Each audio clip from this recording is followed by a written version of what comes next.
Hi everyone, welcome to my channel. Today's discussion will be Addison versus Cushing's. I will include the pathophysiology, signs and symptoms with mnemonics to help with NCLEX review, RN management, and patient education. My name is Christina, nurse practitioner. Let's get started. I wanted to emphasize the negative feedback system. I feel that if you have a good understanding of this, you'll be able to grasp the concept of Addison versus Cushing's and why Cushing's produces too much cortisol and why Addison's produces too little aldosterone and cortisol. So let's get started. So within your brain, I drew a little light bulb here. You have your hypothalamus. Your hypothalamus is supposed to depict the triangle, which produces CRH, which is your corticotropin hormone. That then activates your pituitary gland, which is supposed to be the circle here, which produces a hormone called adrenocorticotropin hormone. That sends a message to your adrenal cortex, which sits on top of your kidneys. And within your adrenal gland, you have your adrenal cortex. Now, the focus is within the adrenal cortex. That is what produces the steroid hormones known as cortisol and aldosterone. What is the functions of these steroids? So the role of cortisol is a stress hormone that increases your blood glucose, and the role of aldosterone regulates your blood pressure through the RAS system, also known as the renin-angiotensin-aldosterone system, that controls electrolytes. So when you have too much cortisol on Cushing's side, you can see here there's just too much cortisol. The liver that converts glycogen to glucose, you are going to be hyperglycemic, and your blood pressure is going to be increased as well.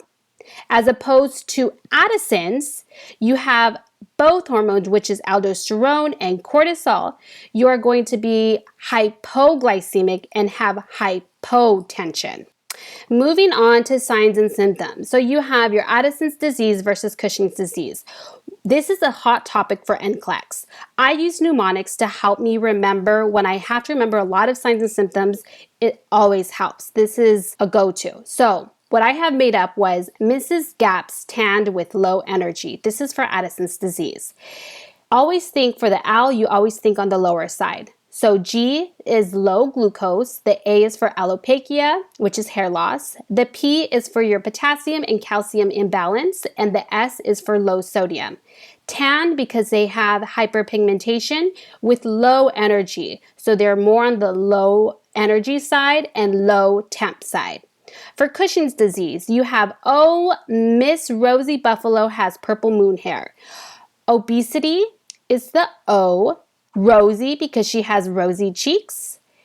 Buffalo for buffalo hump. Has, I think of an arrow up for hypertension and hyperglycemia. Purple for purple striae because they tend to have purple striae on their abdomen. And then moon because they have a moon face appearance. And hair because they tend to have facial hair, so I put some little facial hair here. In addition to that, I think of a cast on their arm because they're more prone for fractures for osteoporosis or osteopenia. Going back to the negative feedback system, I wanted to emphasize with Cushing's disease, you have Cushing's produces too much cortisol. So you have your syndrome and your disease. You may want to take some notes here.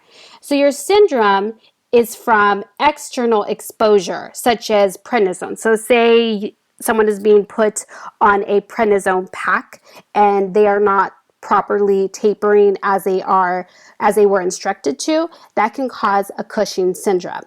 Versus Cushing's disease is from an internal effect, meaning it was a pituitary defect. So how do you treat it? So management. So you can do surgery, which would be a transsphenoidal pituitary adenectomy, or medical treatments. You can also be treated with medications. I'm going to spell it because I'm probably going to not pronounce it right. It's called MIFESPRISTONE, and the second one is PASIREOTIDE. Your third option for treatment would be a pituitary radiation therapy. The fourth option is a bilateral adrenalectomy with fludrocortisone medication. But you have to remember, with this medication, you have to check your blood pressure, orthostatic hypotension, check for fatigue. And the RN scope of care, you want to monitor those electrolytes and infection. For Addison's, you think too little cortisol and aldosterone. So the causes is more autoimmune, which directly affects the adrenal glands. So the management with this type of disease is lifelong hormone replacement therapy, which would be treated with prednisone or hydrocortisone. Education is very important. You definitely want to avoid being around sick people. You want to increase the dose of steroids during times of stress, surgery, and infection. And the diet of choice would be to increase the carbs and proteins and add vitamin D and calcium supplements. However, with Addison's disease, you have to watch for Addisonian crisis.